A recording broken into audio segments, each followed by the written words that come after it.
Hey y'all, it's Krypton Critics. I'm here to review The Addams Family from 1991, which started off as a newspaper comic and then it was adapted into a 60s black and white TV show, which I saw maybe like one or two episodes of. But now I'm here to talk about the 90s film, the first one, because I know that there was a sequel to this, and after that there was a reboot, and they had to recast pretty much everybody. I think the only character that they kept and the actor they kept with that character was the actor who plays Lurch, which to me is kind of like how Michael Goa, who played Alfred in the Tim Burton movies, and he played Alfred in the Joel Schumacher Batman movies. So I thought that was kind of interesting because the thing in this film, it's still the same guy's hand, but it's a hand, so you really can't tell as much as you can with a face. But anyway, let's get into who's in this movie. We have Angelica Huston, who plays Patricia Addams. Raul Julia plays Gomez Addams. Rest in peace. One of the reasons why they rebooted the series in the 90s is because he passed after this second movie, and his role was supplied instead by Tim Curry. Christopher Lloyd in this film plays Gordon Carvey, aka Uncle Fester. We have Christina Ricci as Wednesday Addams. We have Jimmy Workman as Bagsley Addams. Judith Molina as Grandmama. Rest in peace to that actress. She died about 2 years ago. We have Elizabeth Wilson as Abigail Gravy, aka Dr. Pinder Schloss, and Dan Hedaya as Tally Alford. Now, if you're not familiar with any adaptation, we have this family that is kind of like a commentary on the 50s, 60s nuclear family, but they have a twist of they're almost like monsters, kind of. I mean, they are people, but they reflect, a lot of things like vampires and, Frankenstein's monster, stuff like that. And, they live in a mansion that looks like a haunted house. Everything in the building is black or gray, and everything is set kind of moody. Now, that necessarily doesn't reflect in how the film turns out. Majority of this movie is goofy. There are some soft, serious moments. There are bits of like some tension. It has all kinds of things. Right off the back, my favorite performance and my favorite character is, Raul Julia, who plays Gomez. He is charismatic. He has the most depth as a character. I would say we know more about him personally. And, just every time I see him, I can't help to, like, really enjoy myself. And I think if that character was in there, it would be, this film would, not seem as entertaining, nowhere near. He brings a lot of, the smiles, and personally, there wasn't that many times that I laughed. There was a few times I snickered, but I never laughed out loud.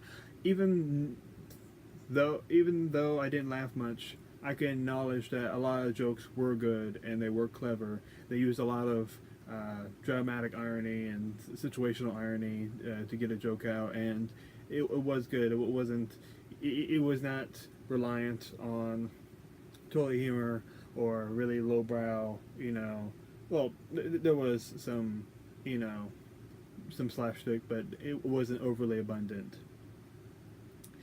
Basically, the plot of this movie. So we have the Addams family.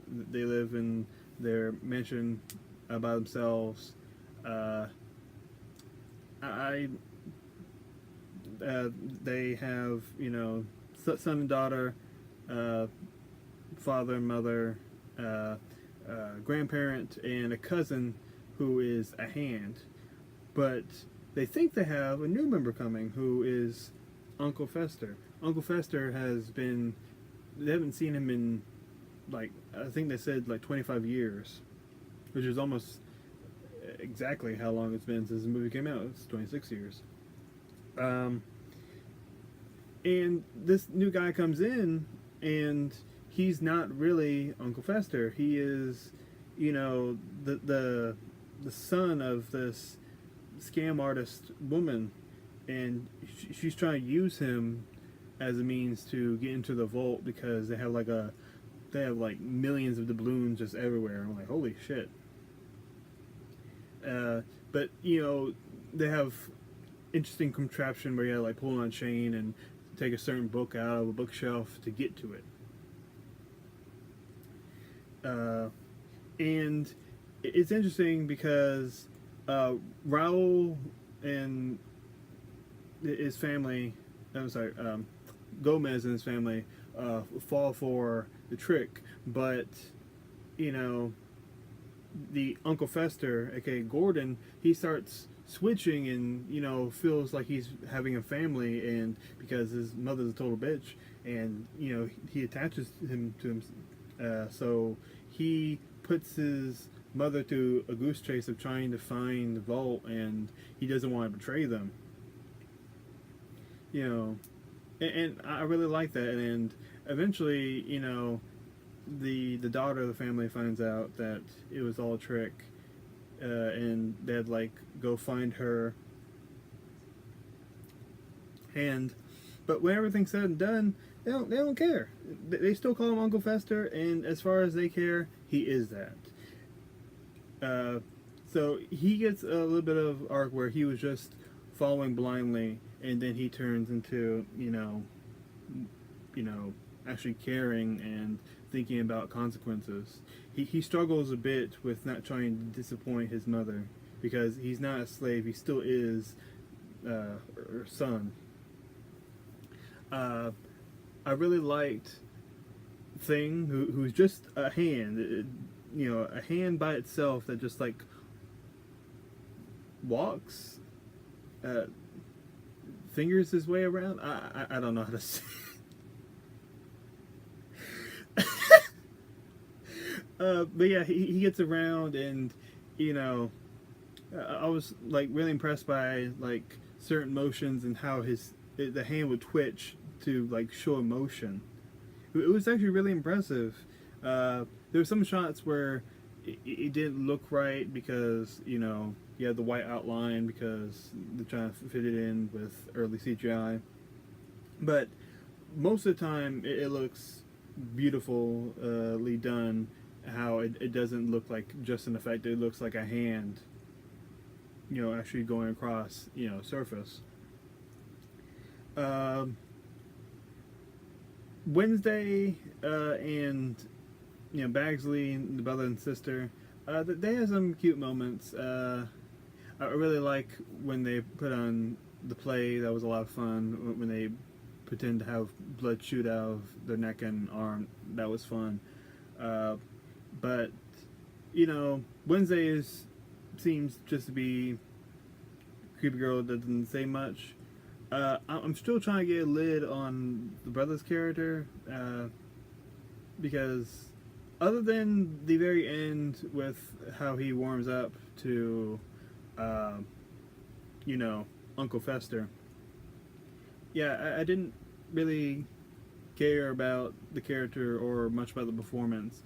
Not to, say anything necessarily bad about the guy who plays the character, but I just wasn't feeling it. Now, I think at one point, uh, the woman that's trying to rip him off, Abigail, who, pretends to be like a German doctor, uh, she teams up with the guy Tally who wanted to make a business proposition in the very beginning with Gomez, but he says, "Oh, you gotta wait until the next quarter." I think he was in debt to somebody. I'm not exactly sure. I might have to rewatch to find that little detail. There's a lot of weird supernatural elements in the movie. There's a reoccurring gag about Gomez hitting a golf ball, with his putter over into his neighbor's house and breaking his glass. I guess he got a little bit of his revenge because the Addams family is kicked out of the house because it ends up being claimed by Uncle Fester, who's being controlled by his mother, and the judge is like, yeah, and the judge is the neighbor who keep getting screwed over.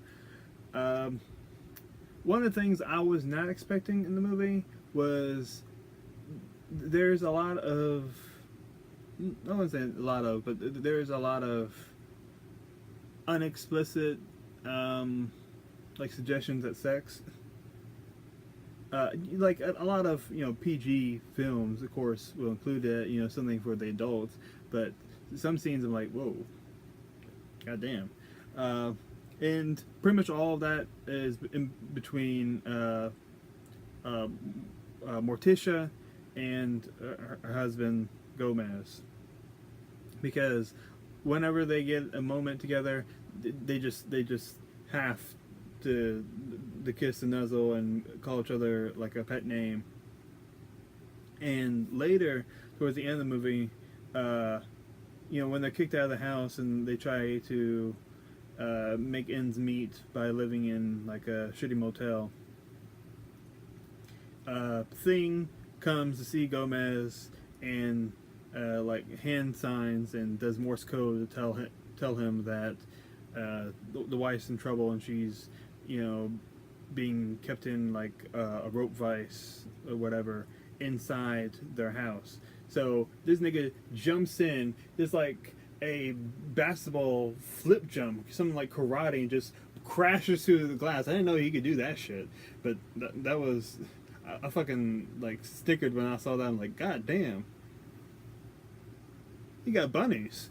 And they like put her in this vice, and it has like the wheel like pull like the medieval stretcher, and like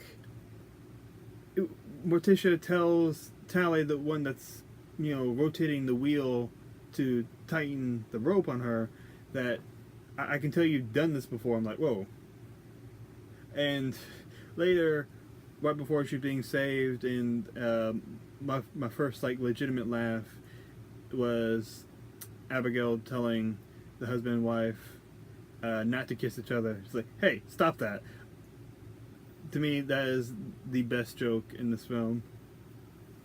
But she, right before she's removed from this torture thing, she says leather straps and hot pokers, and her husband says, "Not now, my dear." I'm like, whoa, goddamn. I'm like, is this director and writer trying to make little Timmy, while he's watching this with his parents, are they trying to make him into BDSM? Because they lay on thick, and I'm not gonna lie, Morticia is just beautiful as hell. She is bad bitch, and her character is very much online because pretty much everything she says is almost in a seductive manner.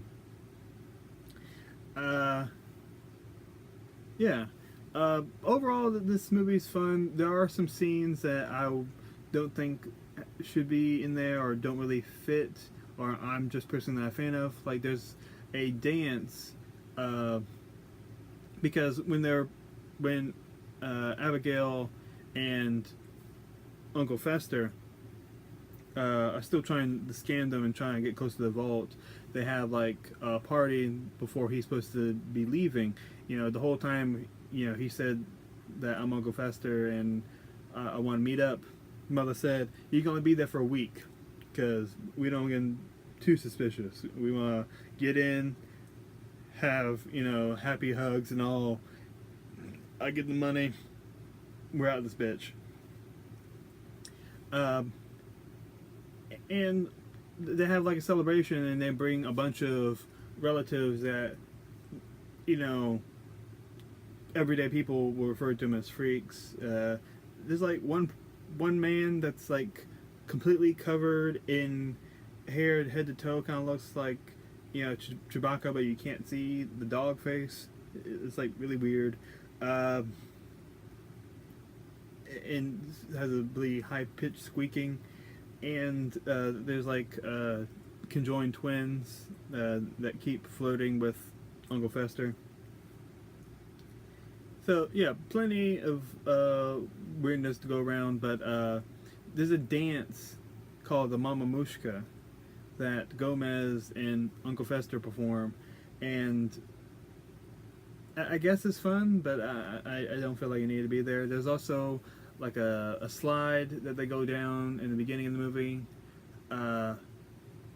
Yeah, the music for that, or the sound effects, that was just obnoxious. I wish that scene had been cut, or you know, the sound had been different.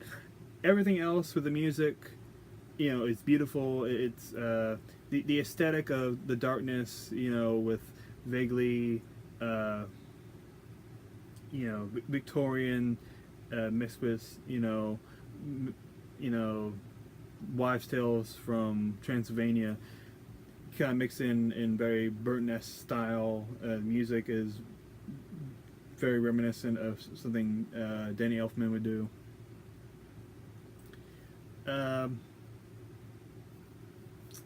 Yeah. Overall, it is fun. I say even with all the BDSM jokes, it is still a joke, you know, that kids, it'll just go over the head, and it is a completely made movie for kids and adults. And one thing that I really do enjoy is that almost every shot is very beautiful, has great lighting. It almost looks like it is a painting.